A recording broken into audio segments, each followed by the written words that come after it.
Како да се запрат кражбите навистина е прашање тешко $1.000.000. За жал, сите инстанции во државава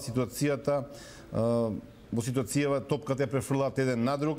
Македонската православна црква, например, очекува културното наследство да го чува управата на чие чело е Паско Кузман.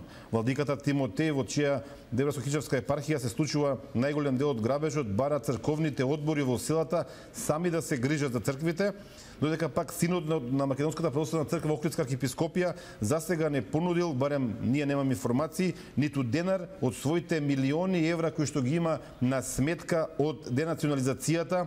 Неофицијални податоци велат дека меѓу 20 и 30 милиони евра во моментов се на сметките на МПЦ за заштита на семакедонското културно наследство.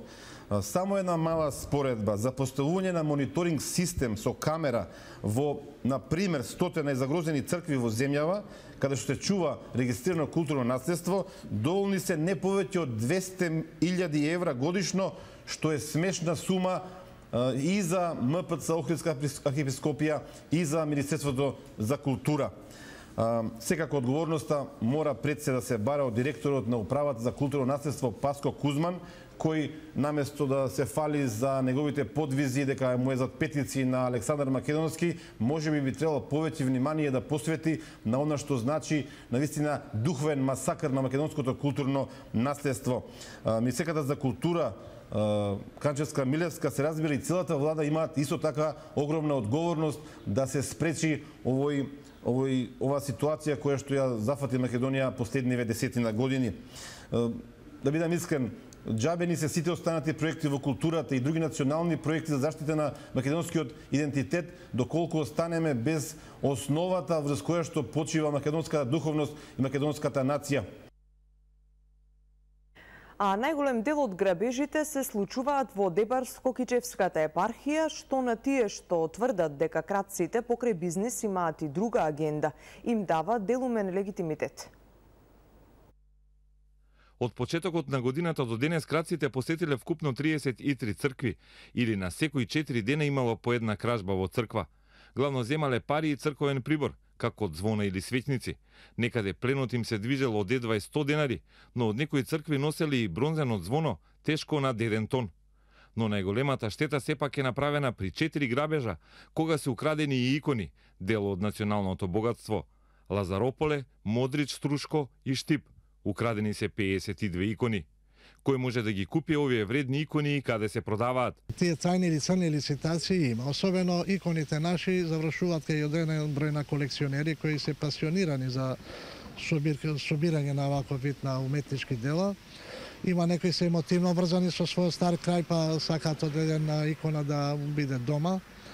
Тие не бираат и средства и парите ги трошат сигурно веднаш, или тоа обично оди со нарачка.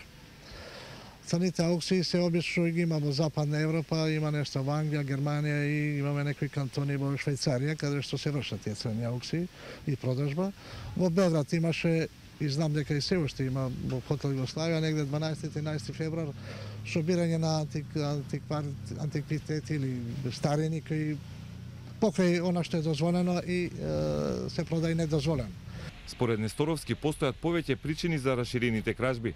До пред неколку години малите казни за вакви дела, сиромаштијата која произведува кратци, брзиот начин на продажба на украдените икони. Но една од главните причини е затоа што црквите се незаштитени и необезбедени. Кој е надлежен да ги заштити, например, црквата или државата? Тоа е државата. Државата, затоа што тоа се државни, не се црквени.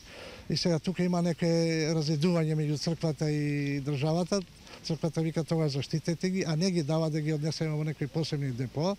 Втора причина е тоа што тие истите икони се извршени попис 1953 до 1963 година, кога пописот и снимањето е вршено со една техника која сега е незамислива да се користи. Тоа е црно-бела техника и сите крадени икони што се не може да ги ние доставиме преку Интерпол за да бидат тие негде локализирани и видени, затоа што немаме боја, немаме одредени сегменти за таквите икони. За националното богатство е надлежна државата, а вредниот имот се наоѓа во црквите. И тука почнува дебатата, кој е поодговорен да го заштити националното богатство, државата или МПЦ? Недорасчистените односи во заштитата на богатството ги користат соседите. Неколку соседни држави го финансираат одредени криминални гангови за откуп на сето она што ќе се искупа во Македонија, едноставно само да се уништи или да се прикаже дека тоа е нивно, не е наше од Македонија. Кои држави? Па, соседните држави, сега да не ги набројам, ама сигурно отприлика може да знаете за кого се зборува. И додека во Македонија старите и вредни фрески се незаштитени или неосигурани, кога македонските икони се изложуваат во странство, за нив се добиваат полиси вредни и милиарди долари.